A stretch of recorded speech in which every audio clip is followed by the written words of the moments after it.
Welcome to The Know, I'm Mica Burton. I'm John Reisinger. G2A has been one of the punching bags of the PC gaming marketplace for quite some time now, thanks to plenty of less than stellar practices and accusations that they're making it easy for people to sell stolen games. But now, could they actually be going legit?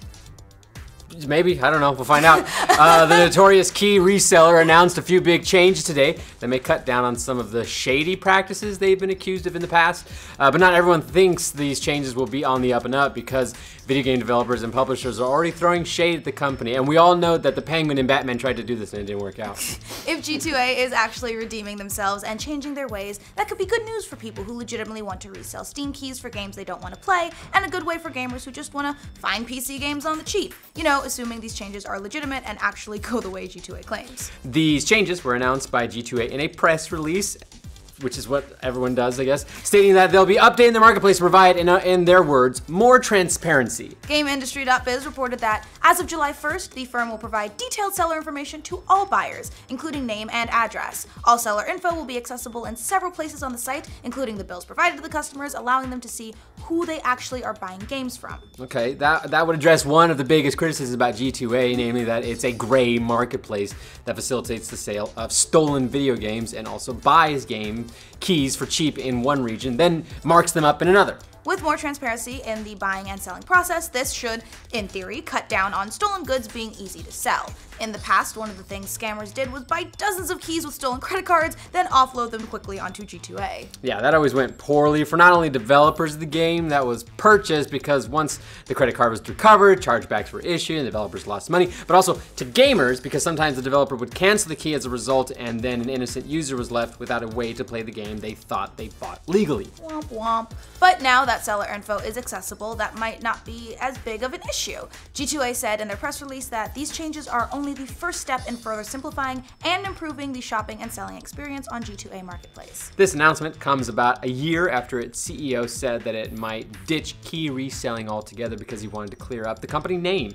And while they haven't always made good on that promise, in February, G2A did start a service called G2A Deals, which offer directly purchased keys from developers as part of a discounted bundle. In terms of other changes coming to the platform, G2A says that it will no longer allow its customers to pick their own country of origin, a feature which some people use to avoid taxes. These practices, among many others, have earned G2A the ire of developers who say they often never saw a dime from the reselling of keys. And that's not nice. It's not. Last year, indie developer Tiny Build, how can you get mad at a company that's called Tiny Build?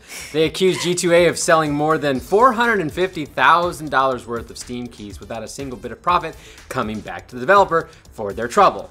At the time, the CEO of Tiny Build wrote, "Websites like G2A are facilitating a fraud-fueled economy where key resellers are being hit with tons of stolen credit card transactions." Yeah, the CEO of Tryon World similarly claimed that none of their bargain keys at G2A were legitimate, and a number of other developers have banned them altogether. The developer of Steam game Action Hank?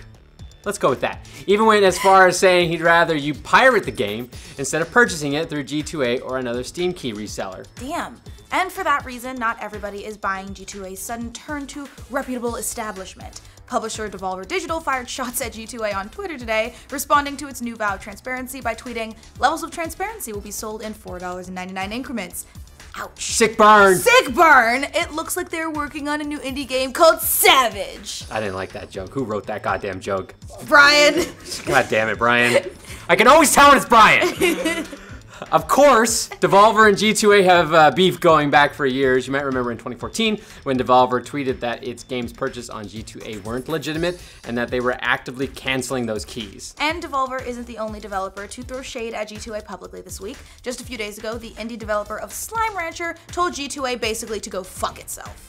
And when Slime Rancher tells you to do that, that's bad news. It's cute. It's slimy. When Slime Rancher is throwing the shade, then you've gone down to the bottom of the, the shade barrel. When G2A reached out to Slime Rancher developer Nick Popovich about Slime Rancher joining up with G2A Deals, he replied, "I'll have to pass on working with you and your shady company. That's terrible for devs and consumers alike. I really hope awareness of the garbage fire that is your business continues to grow." That was cool. Good job. I like that.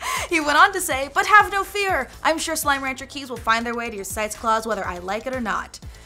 He's not happy. He's not happy. That got more than 2,000 favorites on Twitter and prompted cheers from some others in the industry. Will Power, a senior marketing manager for publisher Deep Silver, responded to Popovich's email with a bravo.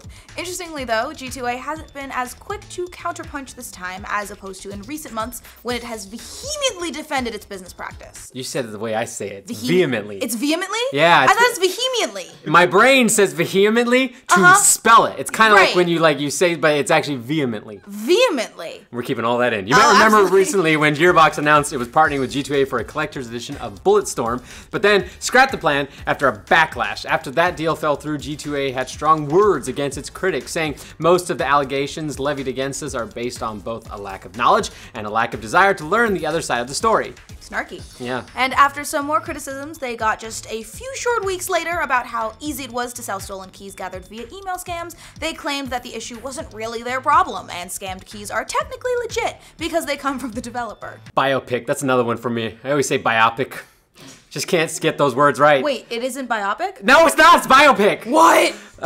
Considering that failure with Gearbox turned into such a high-profile burn, it's not that surprising to see G2A doing what it can to make changes to their marketplace. It means that the recent fallout actually did affect them and their business, because up until now, they've been content to keep things running the way they always have. If these changes work the way they say they will, it could give G2A some legitimacy as a key reseller, or it's bullshit and people will continue to trash it every chance they get because it's the internet and yeah.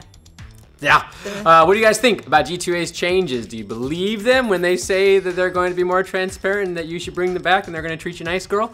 Let us know in the comments. And for all of your video gaming news, including how they're bought and sold and who's throwing shade at who and who's slimier than who, be sure to like this video. And if you're new around here, subscribe to them now. And scene. Is it really biopic? Yeah. Because it's a movie that's a biography about them, so it's a biopic. I thought we were talking about bioptic. What's bioptic? Something about optics and two? Yep. We do the news.